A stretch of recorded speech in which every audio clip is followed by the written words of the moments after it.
For thousands of years, Hindu temple architecture has followed a precise spatial logic. These structures aren't just buildings.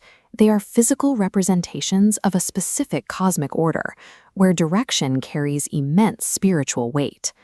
In this system, the south is traditionally avoided. It is the direction governed by Lord Yama, the deity of death, and is associated with the end of life and the transition into mortality. Yet, in the city of Ujjain, the Mahakaleshwar temple complex stands in direct opposition to these long-standing rules. While most Jyotirlingas face east or north for the rising sun, Mahakaleshwar faces south.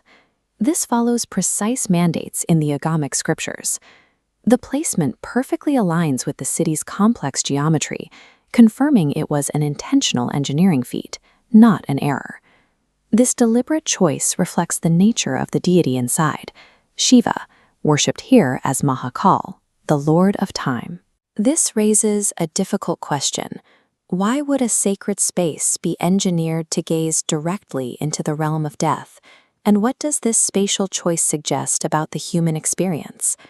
The logic behind this orientation is rooted in the specific manifestation of Shiva known as Dakshinamurti. The name refers to the teacher who faces south.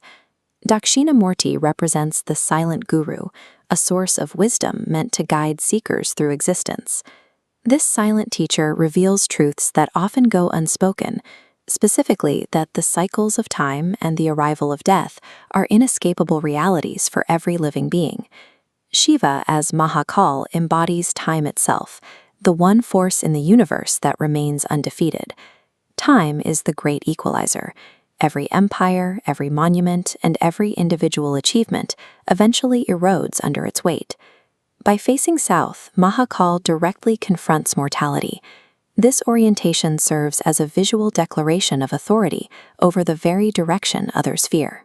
Devotees look to this orientation for protection, believing that Mahakal stands as a guard against the harsh planetary influences associated with Shani and Rahu.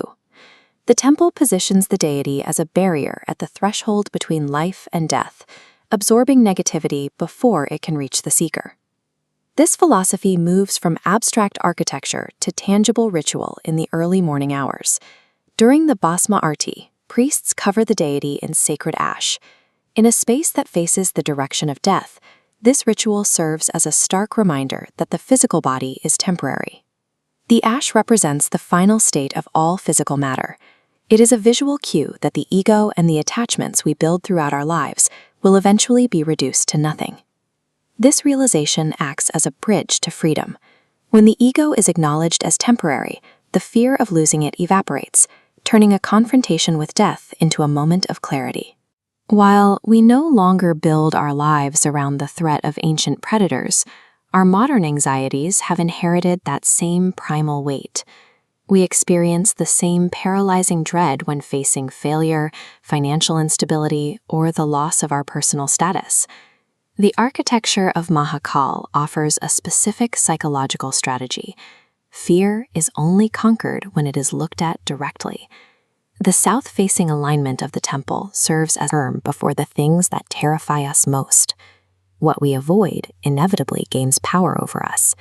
But the unique orientation of this Jyotirlinga suggests that by confronting our mortality, we finally earn our freedom.